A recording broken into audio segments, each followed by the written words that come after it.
तो पिछली वीडियो में हमने ग्रुप डिस्कशन की एक स्ट्रैटेजी की बात की थी, जिसमें अगर आपको कोई डिबेटेबल टॉपिक दिया जाए, जिसमें आपको कंपैरिजन करना हो, बून बेन प्रोज एंड कॉन्स, तो उसकी हमने एक स्ट्रैटेजी डिस्कस की थी जिससे आप पॉइंट्स एंड आइडियाज़ जनरेट कर सकते हैं।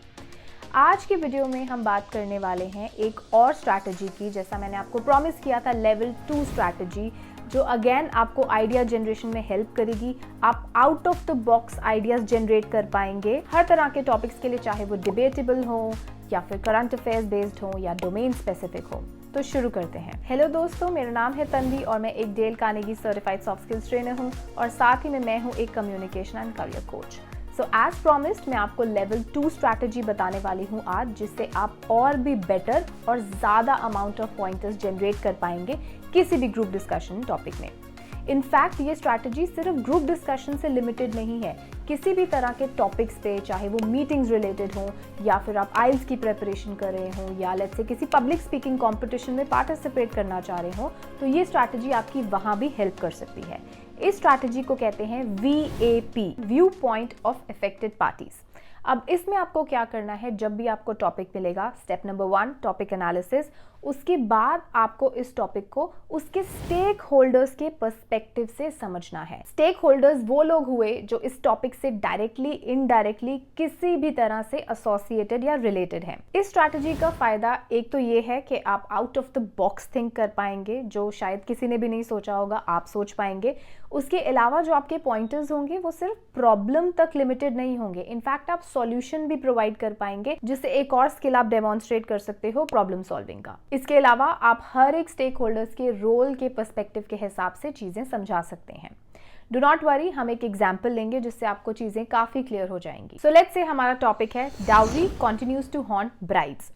अब इसमें इस टॉपिक के डायरेक्ट स्टेक होल्डर्स कौन हुए? डेफिनेटली ब्राइड की फैमिली, ग्रूम की फैमिली। तो आप उनके रोल्स की बात कर सकते हो यहाँ पर। इनफैक्ट आप सॉल्यूशंस भी प्रोवाइड कर सकते हो कि कैसे इनके रोल के हिसाब से इस चीज़ को बेटर किया जा सकता है। अब बात करते हैं इनडायरेक्ट स्टेक होल्डर्स की।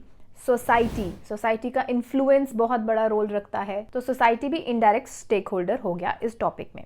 इसके अलावा मीडिया का बहुत बड़ा रोल है इसमें, वो हेल्प कर सकते हैं इस इशू को पब्लिक करने में, अवेयरनेस में, so they are also the stakeholders. इसके अलावा नॉन गवर्नमेंट ऑर्गेनाइजेशंस, NGOs, वो हेल्प कर सकते हैं ब्राइड को सपोर्ट करने के लिए। और अगर सोचें तो गवर्नमेंट या फिर जो लोकल पंचायत्स होती हैं, उनका काफ़ी बड़ा रोल हो सकता है इस इशू को रिजॉल्व करने के लिए। और अगर हम डीपर सोचें तो वुमेन सेल्स हैं, मिनिस्ट्रीज हैं of women and child, politicians हैं, जिनका काफ़ी बड़ा रोल हो सकता है इस प्रोसेस में। And then of course law enforcers हैं, पुलिस है।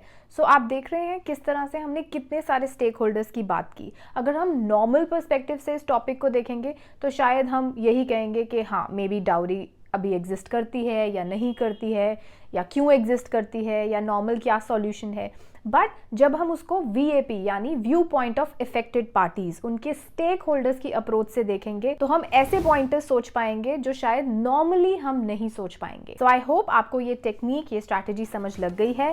प्रैक्टिस के लिए मैं आपको एक टॉपिक दे रही हूँ। Topic is online learning is replacing the classroom learning. अब कॉमेंट्स में आप इसके स्टेक होल्डर्स लिखिएगा। एक छोटा सा हिंट दे देती हूँ एग्जाम्पल के तौर पे कि स्टूडेंट्स के अलावा IT कंपनीज भी इनडायरेक्ट स्टेक होल्डर्स हैं इस टॉपिक में, तो हम उनके पर्सपेक्टिव से भी बात कर सकते हैं। इसके अलावा अगर आपके कोई डाउट्स या क्वेरीज होंगे, वो भी आप कमेंट्स में लिख सकते हैं। अगली वीडियो में मैं आपको ग्रुप डिस्कशन की एक और ऐसी स्ट्रैटेजी बताने वाली हूँ जो आपकी थिंकिंग एबिलिटी को एक लेवल और ऊपर ले जाएगी in terms of quality and quantity of points. तो भूलेगा नहीं, आपको इस वीडियो को लाइक करना है, शेयर करना है। अगर सब्सक्राइब नहीं किया तो सब्सक्राइब भी कर लें।